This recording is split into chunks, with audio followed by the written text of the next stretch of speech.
네, 어머님 안녕하세요. 네. 혹시 제가 좀 확인 한 번만 이렇게 예비고이 학부모님들 예비고이 이제 2학년 올라가는 그럼 나머지 분들은 예비고일이신 건가요? 혹시 예비고일 어머님들은 지난번 설명회 때 오셨을까요? 예비고일 설명회 오셨어요? 못 들으셨어요? 말씀드릴게요. 오늘 일단 설명의 목적은 고이 과학을 설명드리는 거에 있어요. 자료 자체는. 근데 고일도 혹시 필요할까 싶어가지고 자료에 이제 포함시켜달라고 얘기를 했는데 그건 뒤에 제가 간략하게 좀 빠르게 설명을 드리도록 할게요. 근데 예비고일 학부모님들께서도 만약에 자녀가 선택 과목으로서 과학을 선택한다 그러면 필요한 내용들이니까 일단 같이 들어놓으시면 좋을 것 같아요. 그래서 오늘 자료 같은 경우에는 어떤 식으로 되어 있냐면 일단은 과목별로 어떠한 특징이 있는지 이번에 바뀌었잖아요. 그래서 바뀐 게 어떠한 특징이 있는지 이런 것들을 설명을 드릴 텐데 저희가 과학 과목이라고 하면 물리, 화학, 생명, 지구가 이렇게 4과목이 있죠. 네, 근데 아무래도 저희가 윈터스쿨 때 이제 수업을 할 과목들은 물리, 화학, 생명이기 때문에 지구과학은 특징은 설명을 드리겠지만 자세한 분석은 안 할 겁니다. 그거는 좀 참고 부탁드리고요. 그래서 어떤 특징이 있는지, 과목별로 어떤 변경점이 있는지 말씀을 드리고 향동고에는 어떤 주체 특징이 있는지 이거 말씀드린 다음에 대비 어떻게 해야 되는지 이런 것까지 좀 말씀을 드리도록 할게요. 그래서 처음부터 좀 시작을 해보면은 일단은 대전제로 제가 꼭 말씀을 드려야 되는 부분은 어떤 거냐면요. 고2 과학부터는 난이도가 정말 급상승합니다. 어마어마하게 급상승합니다.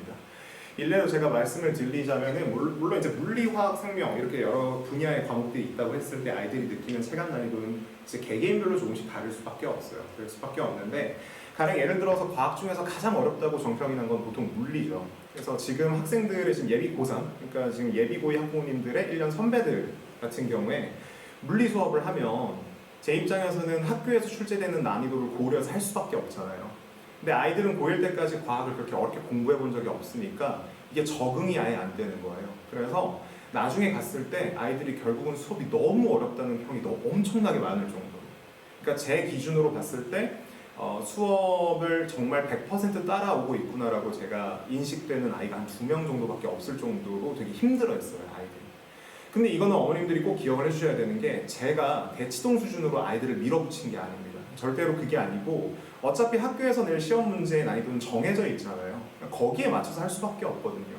그러니까 아이들이 힘들다고 해서 제가 그냥 완자 문제 풀고 그냥 예제 문제 풀고 이래봤자 어차피 점수가 안 나오는데 아무 의미가 없잖아요. 그래서 그렇게 했는데도 굉장히 어려워하기 때문에 고1 때까지, 그러니까 중학교 때까지 과학과 고1 과학이 정말 다른 것처럼 고1 과학과 고2 과학은 또 한 차원이 올라갑니다. 엄청나게 어려워진다는 거 꼭 기억을 좀 해주셔야 돼요.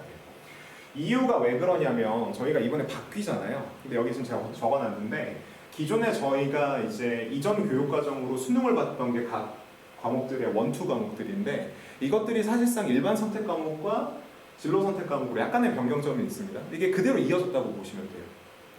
그러면 선생님들이 예를 들어서 시험 문제를 출제를 해야 되잖아요.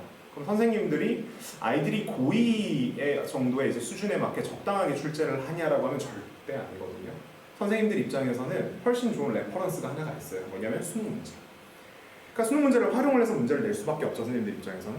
근데 아이들은 고1에서 통합과학 정도 겨우 보다가 올라왔는데 갑자기 고3 수능 문제를 던져줘요. 이게 가장 큰 문제입니다, 보통. 그럼 교육과정이 개편됐다고 해서 이게 내용이 달라질까요? 제 경험상 향동고는 그렇게 좀 디테일하게 조절해주지 않아요. 학생들의 어떤 입장을 고려해서. 높은 확률로 그대로 나올 확률이 굉장히 높습니다. 그래서 혼자서 내가 집에서 공부한다? 이거는 제가 봤을 때는 거의 불가능이라고 생각을 하시면 될 것 같아요. 네. 그래서 저희가 보통 원과목이랑 투과목이 이렇게 있었는데 이전 교육과정 기준으로는 2학년, 3학년 과정이었었고요. 이게 그대로 각 물리학, 화학, 생명과학, 지구과학 이렇게 바뀌고 투과목이 세분화됩니다. 그럼 저희 학생들 같은 경우에는 요거는 1학기, 요거는 2학기 이렇게 봐요. 그럼 더 문제가 뭐냐면요. 원래 2학년, 3학년 과목이었잖아요. 그렇죠? 그러면은 요거 하나당 1년 동안 배우는 거죠, 보통. 근데 1년 동안 배우는 걸 이제 애들은 한 학기에 해야 됩니다. 그럼 쉽게 얘기해서 시험 범위만 하더라도 그전 선배들이 1학기 중간기말 합친 시험 범위를 중간고사에 봐야 되고요. 2학기 전체의 시험 범위를 기말고사에 봐야 됩니다. 이게 선생님들이 어떻게 난이도 조절을 하실지는 모르겠는데 어쨌든 저희가 이게 2학년 과목이니까 약간 쉽게 생각할 수는 있지만 결코 쉽지 않은 싸움이 될 겁니다. 엄청나게 어려울 거예요. 과목별 특징을 좀 말씀을 드리자면요. 제가 수업을 했을 때 이전 교육과정에서의 과학과 현재 교육과정에서 과학에서 가장 크게 달라진 점을 딱 한 가지만 꼽아라 라고 하면 물리의 중요성이에요. 물리의 중요성. 그 전까지는 사실 과학의 가장 기초가 되고 가장 중요한 게 뭐냐라고 하면은 어떤 학문적인 입장에서 봤을 때는 당연히 물리학이 될 수밖에 없습니다. 근데 아주 오랜 기간 동안 아이들의 선택의 입장에서 굉장히 좀 뒷전이었거든요, 물리학이. 왜냐하면 물리는 되게 어렵고 또 필수로 요구하지도 않고 이렇게 되니까. 근데 교육과정이 바뀌면서 대학교에서 지원 자체에서 어떤 과목을 선택을 했는지 확인을 할 때 물리학을 추가 점수를 주는 경우가 굉장히 많아졌고, 그러다 보니까 아이들이 꽤나 많이 선택을 했거든요, 또. 근데 이제 이 물리 같은 경우는 문제가 뭐냐면, 제가 여기 적어놨죠. 문제풀이 난이도가 최상입니다, 최상. 아이들이 아까 되게 힘들면은 이렇게 포기하게 된다고 했잖아요. 난 이 과목 보고 버릴래. 가장 먼저 이탈자가 나오는 과목은 뭐니 해도 무조건 물리입니다. 물. 무조건 다 버려요. 너무 힘들다고. 네. 그래서 저희가 이번에 수업을 할 때 꼭 이것만큼은, 물리만큼은 좀 잘 대비를 해줘야 되고요, 방학 때. 그리고 이게 또 저희가 생각을 해야 되는 게, 과학 선택을 내가 2학년에 했다고 하면은 이게 통합과학으로 저희가 수능을 봐야 되니까 그것과는 어떤 연계가 되느냐를 생각을 해야 되는데, 물리가 힘들긴 합니다. 힘들긴 하지만 제가 여기 밑에 표시해 놓은 거를 보면은 여기 빨간색의 역학적 에너지 보존이라고 되어 있는 게 보통 가장 어려운 킬러 파트입니다. 가장 어려운 킬러 파트고요. 근데 얘뿐만 아니라 저희가 소위 물리에서는 이렇게 힘 계산하고 계산이 어렵다고 하잖아요. 그게 전부 다 어디냐면 요 앞다운, 여기 앞에 거. 이거 전체인데 얘네들도 쉬운 건 아니에요. 얘가 압도적으로 어려워서 이렇게 표시를 해놓은 거지. 이것도 다 어려워요. 근데 그 중에서 요 전체가 통합과학 수능에 그대로 다 들어갑니다. 그러니까 통합과학 고1 때 공부했던 친구들이 뭔가 힘들잖아요, 내가. 그러면 어떤 게 힘들었니? 라고 하면은 1학기 때는 100이면 100 다 이거 힘들었었다고 했을 거예요. 근데 이 내용이 그대로 수능 통합과학에 그대로 나오는데 이게 물리학에 들어가 있습니다. 그러니까 이거를 대비를 잘 해놓는 게 굉장히 중요하겠죠.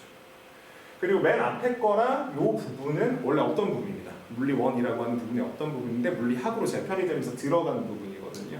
네, 이건 둘 다 원래 물리 2에 있던 내용이에요.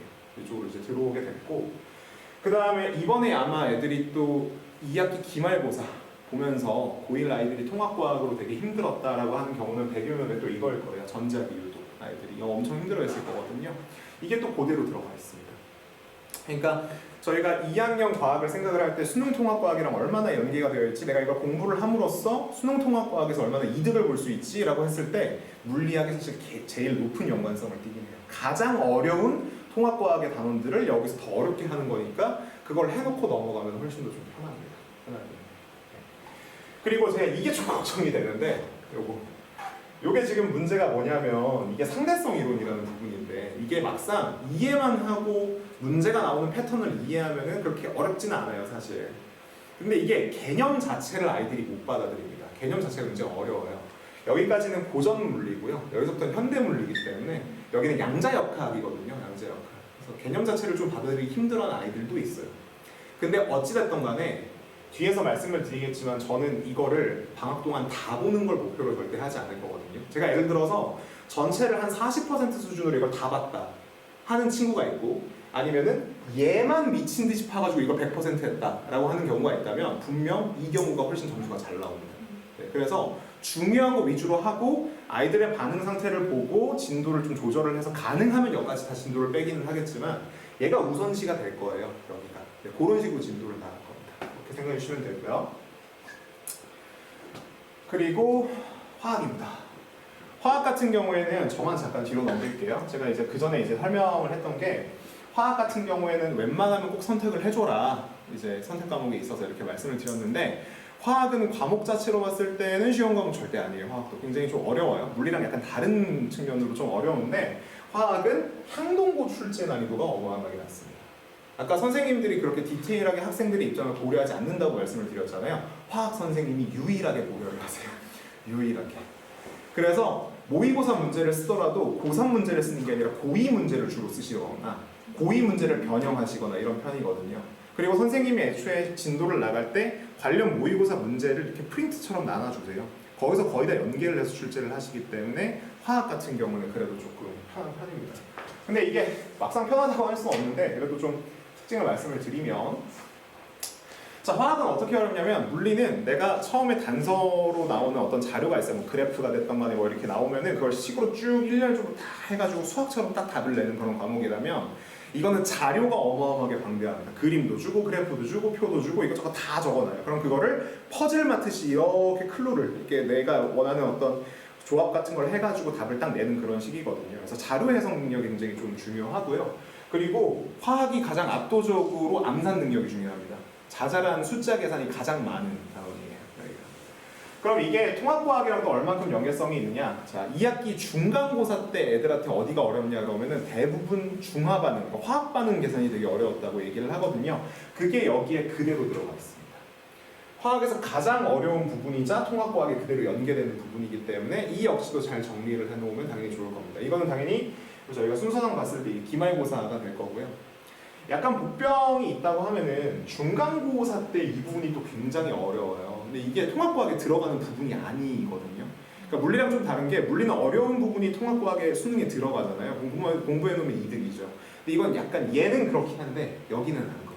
여기는 안 그래서 여기 조금 생각을 잘 해놔야 되고 그 다음에 이게 통으로 새로 들어갔거든요. 이게 다 어디에 있던 거냐면 화학2, 고3 화학에 있던 내용이에요. 네. 근데 향동고 선생님 특징을 생각을 해왔을 때 이 부분을 어렵게 낼 일은 없습니다. 이 부분도 개념만, 그러니까 화학2에서도 그렇게 어려운 부분은 아니거든요. 그래서 이거는 크게 걱정은 안 되는데 결국은 이 부분이랑 이 부분을 어떻게 정복을 하느냐, 그리고 과목 자체로 봤을 때는 자료 해석 능력이랑 계산이 얼마큼 실수가 없느냐 이런 것들이 좀 중요하다고 생각해 주시면 될 것 같고요. 생명이 좀 예의가 많은데 이게 변경점이 제일 많아서 그래요. 제일 중요한 변경점이 좀 많은데 이유가 왜 그러냐면요. 저희가 아이들이 내신 준비를 하려면은 이전 교과 과정에서 나와 있는 수능 문제를 봐야 될 거 아니에요. 그러니까 예를 들어서 이게 이전 화학 1에 그대로 있던 내용이고 이게 수능 문제로 엄청나게 많이 쌓여 있고 선생님이 그걸 활용을 하니까 저희는 그걸 풀어야 되거든요.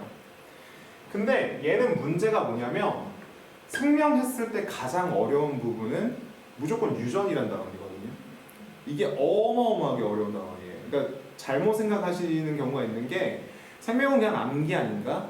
이렇게 해서 선택을 하는 친구들이 실제로 많아요. 실제로 많은데 정보가 없으면 막상 들어와 보면은 유전이라고 하는 그 단원이 난이도가 정말 높습니다. 어마어마하게 높아요. 그래서 이거를 적응을 못 하는데 제가 이렇게 왜 막 뭐라고 적어놨냐면 22 개정교육과정으로 들어와서 변경점이 좀 많이 큽니다. 어떻게 크냐면 유전이 총 4파트가 있었거든요. 크게 봤을 때 이 중에 3파트가 다 날아가 버렸습니다. 다 없어졌어요. 이거 다 어디로 갔냐면은 저희 그 2학기 때 배우는 진로 선택 과목 유전이라고 하는 부분으로 또 넘어가 버렸고요. 그 중에 하나만 남았잖아요. 근데 이것도 무시할 수 없는 게 이 하나도 문제가 엄청나게 어렵습니다. 그럼 비었으니까 일부가 누군가 그 자리를 차지해야 되잖아요. 이게 좀 문제인데 이게 어떤 게 들어왔냐면요. 이 부분이 들어왔습니다. 앞에 이제 보시면 이 부분이 들어왔는데 이게 생물의 진화와 다양성, 분류 체계 이런 얘기 하잖아요. 이게 뭐냐면 생물들이 존재할 수 있는 모든 종을 분류해서 다 외우는 겁니다. 그러니까 어마어마하게 복잡한 암기 단원이고요. 이게 원래 고3 과목인 생명과학 2에 있던 단원이고 그 안에서도 애들이 암기 때문에 고생하는 단원인데 이게 일반 선택 과목으로 내려왔어요. 암기가 어마어마하게 필요합니다. 여기에서. 저는 이제 아이들한테 개념 설명을 할 때 그냥 외워라는 말은 저는 정말 싫어하거든요. 그러니까 모든 예를 들어서 간단해 보이는 어떤 용어에도 항상 이유가 있어요. 예를 들어서 내가 뭐 DNA라고 하는 걸 핵산이라고 부른다는데 왜 이름이 핵산인지까지도 저는 설명을 하거든요. 이해를 해야지만 외울 수 있다고 생각을 하기 때문에. 근데 이 부분은 그런 게 없습니다. 그러니까 예를 들어서 내가 뭐 지렁이라는 걸 환영동물이라는 류로 우리가 분류를 한다는데 그거 그냥 넣어놓은 거거든요. 이게 이유를 설명할 수는 있겠지만 그렇게 되면 너무 길어져요. 엄청나게 길어지기 때문에 그런 내용이 와장창 모여있는 곳입니다. 근데 제가 걱정되는 이유는 왜 그러냐면 이게 지금 순서상 보면 이렇게 순서대로 할 테니까 기말고사겠죠. 그러면 기말고사 유전이랑 같이 들어갑니다. 아까 말씀드린 유전이랑. 네. 그래서 그게 좀 굉장히 어려운 부분이라고 말씀드릴 수 있고요. 수능통합과학이랑 얼마큼 연계가 되느냐 했을 때는 물리화학보다는 확실히 연계성이 많이 떨어집니다. 그러니까 통합과학에 보면은 통합과학 1의 마지막 부분에 생명 시스템에서의 정보의 흐름이라고 사람이나 생명체의 유전 정보에 저장되어 있는 유전 암호를 막 해석하는 그런 부분이 있거든요. 그거는 진로 선택 과목 쪽에 있습니다. 일반 선택 과목이 없어요. 그러다 보니까 통합과학 생명에서 가장 중요한 부분이 일반 선택 과목 생명과학에 없습니다. 그러니까 아주 단편적인 개념 단원만 연결이 되어 있는데 이것도 크게 의미는 없는 게 아이들이 통합과학에서 외웠던 거랑 거의 비슷한 수준으로 들어가 있기 때문에 문제가 그렇게 어려워지지 않거든요. 제가 실제로 아이들 이번에 이거 통합과학 2에 들어가 있었는데 대비할 때 이수능 문제를 주기도 했었고요. 그 정도로 큰 차이가 없기 때문에 수능 통합과학으로 봤을 때는 크게 이득은 없습니다. 생명과학에서. 대신에 기말고사에서 있는 어려운 점이 좀 있을 수 있다는 거 좀 말씀을 드리고요. 항동고 축제 출제 특징 말씀을 드리면 화학은 제가 간단히 말씀드릴게요. 화학은 아까 말씀드렸듯이 고위 기출에서 많이 사용을 하시고 출제를 굉장히 좀 편하게 해주시는 편인데 문제가 얘입니다. 얘랑 생명과학인데 물리 선생님이 되게 참 선생님이세요. 근데 이게 뒤집어 얘기하면 애들이 되게 힘들다 이 소리입니다. 그러니까 물리학의 정수를 느꼈으면 좋겠다 이런 편이시거든요. 아이들이. 그러니까 물리학은 어렵게 된다는 소리입니다. 그러니까 올해는 안 그랬는데요. 올해 고이들 같은 경우에 작년도까지는 누적 범위로 심지어 출제를 하셨어요. 그러니까 1학기 중간고사에 냈던 거를 1학기 기말고사에 그대로 내고 계속 누적되는 식으로. 네. 근데 그러실지 모르겠습니다. 올해는 그럴지 모르겠지만 어쨌든 문제 자체도 굉장히 어렵습니다. 그러니까 아이들은 고2 학생들이니까 고3 기출 문제를 사실 숫자 하나 안 바꾸고 그대로 줘도 평균은 잘 그려질 거거든요. 근데 거기서 더 어렵게 하거나 더 꼬십니다. 네, 그러니까 사실상 여기가 제일 어려운 포인트라고 생각하시면 돼요. 그러니까 이번 방학 때 만약에 어머님들의 자녀분이 물리를 선택을 했다. 그러면 정말 정신 똑바로 차려야 됩니다. 이거 정말 힘들 거예요. 그리고 생명과학인데 생명과학은 뭐가 문제냐면 이게 암기단원이잖아요. 그러니까 암기단원, 유전을 제외하고는 암기단원인데 암기단원이 내신으로 나왔을 때 저희가 항상 고려해야 되는 거는 선생님이 뻔한 암기 내용을 얼마나 꼬아서 출제하느냐, 그러니까 쉽게 얘기해서 얼마나 지엽적으로 출제하냐라는 부분이거든요. 만약에 수능 문제랑 비슷하게 굉장히 중요한 개념 위주로 물어본다, 그러면 크게 걱정할 게 없습니다. 근데 되게 이상하게 내신식으로 꼬아서 물어본다, 그러면 골치 아파지거든요. 근데 생명과학이 그렇게 됩니다. 근데 저희가 아까 말씀드렸듯이 이번에 새롭게 추가된 분류라는 단원이 있다고 말씀을 드렸잖아요. 그래서 유전이랑 그 부분이 굉장히 어려울 거다 이렇게 생각하시면 되고, 이번 기말고사에 나온 문제 같은 경우에도 개념 문제 그대로 안 줬어요. 굉장히 많이 꼬아서 냈고요. 그런 점이 좀 중요하다 생각해 주시면 됩니다. 지구과학 같은 경우에는 이게 그냥 거의 다 그냥 평균치입니다. 그러니까 나오는 경우에는. 이거 변경점도 좀 말씀을 드리면 지구과학에서 가장 어렵고 중요한 부분은 천체라는 파트거든요. 그러니까 행성 움직임 같은 거를 계산을 하고 하는 그런 부분인 건데 거의 다 암기인데 걔만 유일하게 추론형 문제 파트거든요. 근데 걔 같은 경우에는 지구과학 2에 있던 게 다시 지구과학 1으로 내려오고요. 지구과학 1에 있던 게 다시 지구과학 2로 올라갔습니다. 이렇게 바뀌었다고 해주시면 돼요.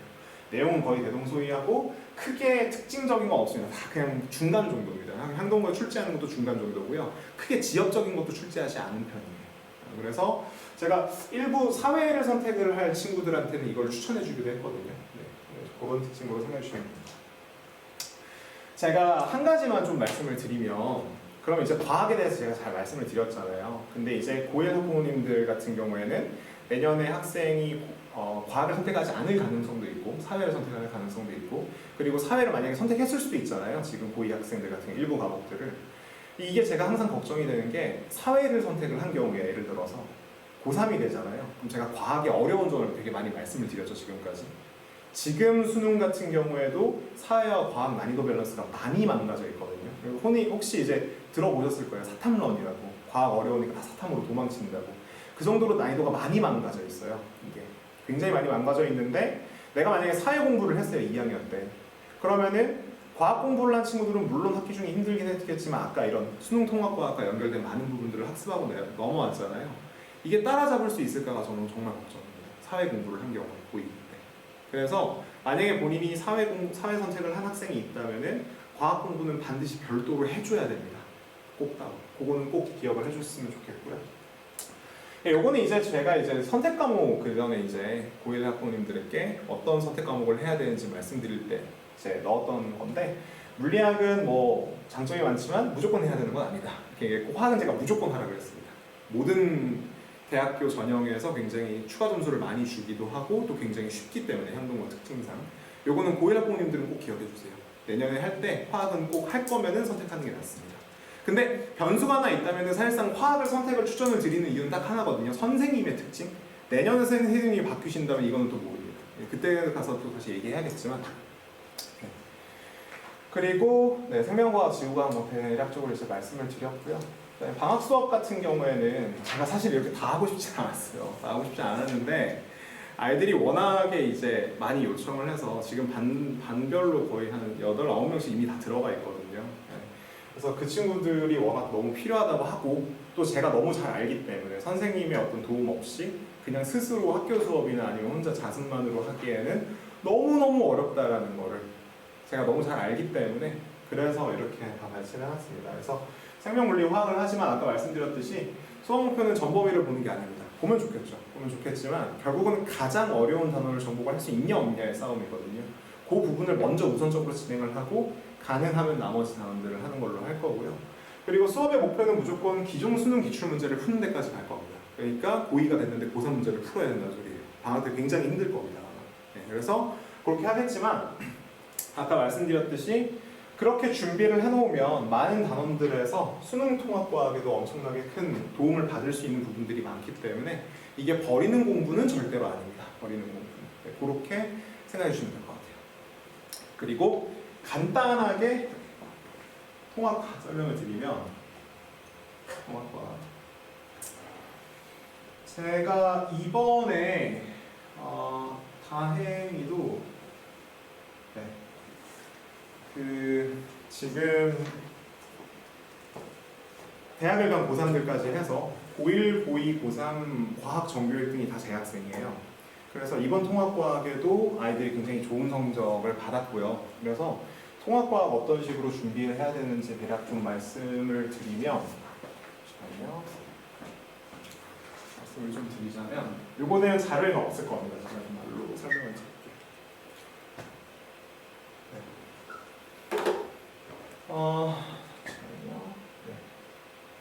네. 통합과학 같은 경우에는 수능에서 기존에 아까 말씀드렸듯이 과학이랑 사회 밸런스가 많이 망가져 있는데 이걸 얼마나 맞출지는 모르겠어요. 얼마나 맞출지는 모르겠지만 대대적으로 좀 개편이 있을 겁니다. 그러니까 지금 같은 난이도로 수능 통합과학을 예를 들어 냈다. 이거는 절대 말도 안 될 겁니다. 왜냐하면 물리, 화학, 생명, 지구과학이 다 들어가잖아요. 그리고 아까 말씀드렸던 각 단원의 핵심, 가장 어려운 단원이 다 들어가 있었죠. 아까 보면은. 그러니까 그거를 기존 난이도대로 그대로 낸다? 그럼 애들이 그 모든 과목의 킬러 파트를 그렇게 다 공부할 수 있을까요? 없습니다. 그래서 난이도 개편은 분명히 있을 거고요. 이게 시험의 형식도 바뀌었습니다. 원래는 20문제를 30분 안에 푸는 거였는데 이제 40문제를 25분 안에 푸는 걸로 바뀌었고요. 어머님도 혹시 아실지 모르겠지만 보통 과학 선택을 하는 수능을 본 친구들한테 어떤 과목이 시간이 가장 모자라니? 라고 물어보면은 거의 대부분 과학이 굉장히 모자라다고 얘기를 해요. 왜냐면 30분 안에 20문제를 풀어야 되는데 그럼 단순 산술적으로 봤을 때 한 문제당 1분 30초잖아요. 근데 어려운 파트 문제는 아이들이 한 문제당 5분씩 풀기도 하거든요. 그럼 이게 시간이 정말 안 맞아요. 마킹도 하고 이런 시간도 필요한데 어마어마하게 타임 어택이에요. 근데 25분에 40문제 비슷한 양상일 겁니다. 그래서 그런 식으로 진행이 될 거고 킬러 단어는 자 역학적 시스템이라고 하는 거 제가 아까 보였던 물리학이라고 하는 단어에 들어가 있던 그 계산하는 단어 있잖아요. 요게 보통 통합과학 1에 들어가고 1학기 기말고사에 나옵니다. 아마 통합과학을 시험으로 봐야 된다. 그러니까 내가 내신으로 준비를 해야 된다. 그러면은 뭐 지금 예비고이 학부모님들도 계시니까 아이한테 1학기 때 과학 어디가 어려웠니? 그러면 100%다 이거 얘기할 겁니다. 이거. 그래서 고1 과학 같은 경우에는 뭐 학생들도 그렇고 어머님들도 그렇고 약간 조금 뭐 그렇게 생각할 수 있는데 예를 들어서 중학교 때는 내가 집에서 뭐 완자나 오투나 이런 거 보고 공부를 했어요. 그래서 점수가 잘 나왔어요. 그러면 이제 고1 때도 그렇게 되지 않을까라고 생각할 수 있는데 그렇게 되는 경우가 잘 없습니다. 잘 없어요. 왜냐하면 고1에서 고2 넘어갈 때 엄청나게 과학이 어려워지긴 하지만 중학교에서 고1 올라오면 또 엄청나게 좀 어려워지거든요. 항동고에서 내는 통합과학 내신 출제 스타일이 그렇게 호락호락한 것도 아닙니다. 이상한 것도 많이 내고 계산 문제도 굉장히 좀 복잡하게 됩니다. 네. 그래서 보통 이건 제가 좀 드려야 되는 말씀인데 또 향동고에서 통합과학을 선생님이 수업을 하시잖아요. 수업 시간에. 그렇게 유의미한 수업은 아닌 걸로 압니다. 아이들 말로는 예를 들어서 시험 때까지 10주 정도가 남았다고 치면은 진도를 3주 만에 다 끝내버리시고 그것도 거의 그냥 학습지나 교과서를 대충 읽는 식으로 끝내버리시고 남은 시간 동안에는 문제를 아이들한테 스스로 풀어보라고 얘기하고 그냥 내둔다든지 이렇게 하는 편이시거든요. 제가 듣기로는 아이들한테. 그래서 예를 들어서 이런 거는 아까 얘기했던 물리학에 들어오는 킬러 파트니까 굉장히 문제가 어렵게 나온단 말이에요, 선생님들이. 그럼 다른 학생들은 어떻게 공부를 하니? 학원에 오지 않는 친구들은 작년에 저희 반에 한 13명, 12명 정도 있었는데 어떻게 공부하니까 다 포기한대요. 그러니까 그 정도로 조금 학교에서의 학습 상태가 안 좋거든요. 그래서 따로 어떻게든 대비할 생각은 해야 됩니다. 꼭 해주셔야 좋고요. 그 다음에 이제 생명과학 2 같은 경우 아까 제가 말씀드렸듯이 이건 진로 선택 과목에 들어가 있는 일부 단원들이 또 핵심 포인트고 이건 통합과학 1입니다. 여기까지는. 그 여기서부터가 통합과학 2인데 아까 화학에 들어갔던 핵심 파트 요거는 일단 넘어가고요. 이것도 물리학에 들어가 있던 전기와 관련된 파트입니다. 그러니까 이런 부분들을 혼자 공부하기가 굉장히 좀 어려울 겁니다. 네, 그거 좀 기억해 주시면 좋을 것 같고 그 다음에 저희가 공부를 한다고 얘기를 했을 때 이것도 중요한데 저희가 이제 지금 예비 고1 학부모님들이든 예비 고2 학부모님들이든 내년에 이제 수능 준비를 해야 되잖아요. 그럼 수능을 준비하는 학생 입장에서 가장 지금 문제되는 부분이 뭐냐면 기출이 없다는 겁니다. 기출. 처음 보는 거니까. 근데 그거는 크게 걱정할 필요는 없습니다. 왜냐면은 다 연계가 되어 있으니까 그전 그 과목들이랑. 그래서 그 부분에 대한 기출 문제를 꼭 풀어보는 게 좋고요. 그 다음에 요거는 좀 중요한데요. 이제 통합과학을 공부를 할 때 예비 고1 때 이제 어떤 거 공부하고 이렇게 하잖아요. 근데 제가 꼭 추천드리고 싶은 부분은 예비 고1, 지금 예비 고1 학부모님들께서 그런 경우가 있어요. 나는 이번 방학 때 통합과학을 전체를 봐야겠다 이렇게 생각하시는 경우가 있는데 그러면 안 됩니다. 그러면 절대 안 되고 왜냐하면 아이들이 통합과학 1에 들어가는 역학적 시스템만 알려줘도 머리 깨질라 그러거든요. 갑자기 중학교 때에 비해서 난이도 어마어마하게 올라가니까 제가 추천드리는 가장 좋은 가이드라인은 통합과학 1만 보는 겁니다. 그냥 방학 때. 통합과학 1만 보고 그다음 여름방학 때 이제 통합과학 2를 다시 보는 거죠. 그런 식으로 이제 할 거고요. 그리고 또 중요한 게 여기 제가 적어놨죠. 여기다가 그리고 예비 고2 학부모님들 같은 경우에도 만약에 자녀가 이제 사회 선택을 했다. 그러면은 수능 수준의 통합과학 공부는 무조건 쳐줘야 됩니다. 이거 절대 못 따라와요. 고3 됐을 때. 내가 과학 버리고 2학년 때 내신으로 사회만 열심히 보다가 통사는 괜찮겠죠. 통과를 풀겠다? 근데 고1 때 풀었던 난이도랑 똑같을까요? 절대 아니거든요. 갑자기 팍 하고 올라간 통합과학이 있을 거거든요. 그거 절대 적응 못합니다. 절대로. 네. 그럼 나는 또 과탐 포기했어요. 라는 소리가 분명 나올 겁니다. 그래서 2학년 때도 통합과학 무조건 쳐줘야 되고요. 그 다음에 고3 수능을 이제 준비를 하면 될 것 같습니다. 이건 제가 아까 말씀드린 부분이고 이게 이제 통합과학 원목차인데 아까 말씀드렸던 물리 관련된 부분 그리고 생명 관련된 부분이 굉장히 어려운데 요거는 통합 항동고의 어떤 시험 범위 설정상 기말고사에 들어가 있을 거고요. 그 다음에 통합과학 2 같은 경우에는 중간고사 부분이 좀 많이 어렵습니다. 화학 파트가 들어가 있고 기말고사 때는 이번에 아까 말씀드렸던 전기 관련된 파트가 또 굉장히 좀 어렵습니다. 요거 한 가지만 좀 말씀드릴게요. 이게 제가 걱정이 되는 게 다 향동고 다니시는 거잖아요. 향동고는 제가 통합과학에 대해서 사실 불만이 좀 많아요. 이게 그러니까 아이들이 만약에 사교육을 안 쓴다고 하면 공교육만으로도 어떤 충분한 학습이 돼야 되는데 제가 아까 좀 부족한 부분이 있다 이렇게 말씀을 드렸잖아요. 근데 심지어 어떤 경우까지 있냐면 이번 시험 범위가 잡혔는데 시험 범위가 너무 이상하게 잡힌 거예요. 그러니까 예를 들어서 이거를 반으로 자른다고 쳐볼게요. 저희가 중간 기말로. 그럼 누가 보더라도 이렇게 자를 것 같잖아요. 여기까지를 중간, 여기까지를 기말. 근데 시험 범위를 어떻게 잡으셨냐면 네, 이렇게 자를 것 같은데 시험 범위를 이 중간 좀 애매하게 잘려 있었습니다. 시험 범위가. 근데 그렇게 자를 이유가 없습니다. 그러니까 내용상 연결성 이런 것도 아무 이유가 없고요. 그러니까 저도 이런 식으로 시험 범위를 잡힌 걸 처음 봤어요. 저도 이유를 몰랐다가 학생이 이유를 찾아왔습니다. 쌤 이래서 시험 범위 이렇게 잡혔던 거예요. 알고 보니 그 시험 범위가 교과서의 딱 절반이었더랍니다. 그러니까 그 정도로 관리가 굉장히 허술합니다. 그 정도로 굉장히 관리가 허술하고요. 그리고 통합과학 1의 굉장히 중요한 파트라고 말씀드렸던 이 부분 있잖아요. 이 부분. 그럼 이 부분은 아이들이 나중에 수능을 갔을 때에도 굉장히 중요한 부분이잖아요. 그럼 출제를 굉장히 좀 잘 해줘야 되잖아요. 근데 수업 시간에 단 한 번도 언급하지 않은 운동에너지라는 게 시험 문제에 나왔거든요. 그럼 그게 왜 나왔냐? 라고 해보니까 수업도 안 하고 풀이하지도 않은 상태에서 나눠줬던 프린트가 옛날 기준 통합과학이었고요. 거기에 운동에너지라는 문제가 몇 개가 있었습니다.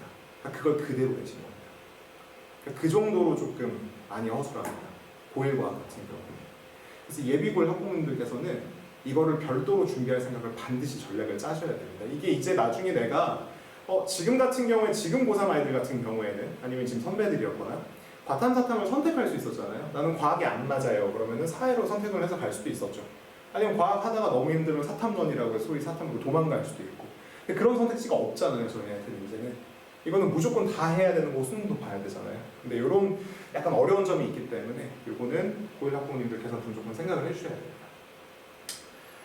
그래서 이제 물리화학 이런 것들 좀 말씀을 드렸고, 요거는 좀 잘못 들어가 있는 겁니다. 이게 말이 좀 잘못 들어가 있는데 이거 저희 8회차로 수업이 들어가게 되고요. 이번 방학 때 8회차 수업 같은 경우 아까 말씀드렸듯이 앞쪽에 있는 통합과학 1 위주로 보게 되는데 시험 그 순서를 어떻게 나게 되면 얘를 제일 먼저 나갑니다. 이걸 왜 제일 먼저 나가냐면 이게 어차피 제일 중요하거든요. 이게 풀이잖아요. 그러니까 예를 들어서 개념 암기 단어는 제가 아까 고2 과학도 똑같이 할 거거든요. 이런 식으로 똑같이. 저는 무조건 제일 앞차시에 뭘 하냐면 풀이가 어려운 단어를 제일 먼저 합니다. 개념 같은 경우는 제가 시험 전날 막 외우라고 들들 볶으면 들어가는데 풀이는 훈련하지 않으면 절대 안 읽거든요. 그래서 이걸 제일 먼저 한 다음에 테스트 매주 이거 계속 내고요. 숙제도 매주 이거 계속 다 들어갑니다. 계속 풀 수 있도록.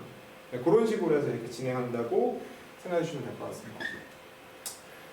자, 요거는 이제 저희 통합과학에 있는 테스트 문항 예시인데요. 아이들이 좀 치를 떨어요. 제 수업에서 하는 테스트는 이제 매주 보는데 다 맞기가 너무 힘들죠. 이제 피읍까지 있으니까 보기가. 근데 요거는 한 문제에서 최대한 많은 개념을 볼 수 있게끔 하는 건데 이거 다 맞는 친구도 있습니다. 이거 다 맞는 친구는 당연히 전시험 다 100점 나옵니다. 그런 친구 실제로 있고요. 이런 식으로 대비시킨다고 생각하시면 되고 제가 항상 아이들한테 하는 말인데 특히나 이제 이번에 바뀐 교육과정에서는 더 맞는 말일 것 같은데 과학이 안 맞는 친구들이 있을 수 있는데 뭐 안 맞으면 어쩝니까? 해야 되는데 그래서 될 때까지 계속 밀어넣거든요. 그래서 그렇게 생각해 주시면 될 것 같습니다. 네, 감사합니다. 혹시 질문 있으시면 제가 받도록 하겠습니다. 혹시 있으실까요? 아무거나 하나. 네, 없으시면 여기까지 하도록 하겠습니다. 감사합니다.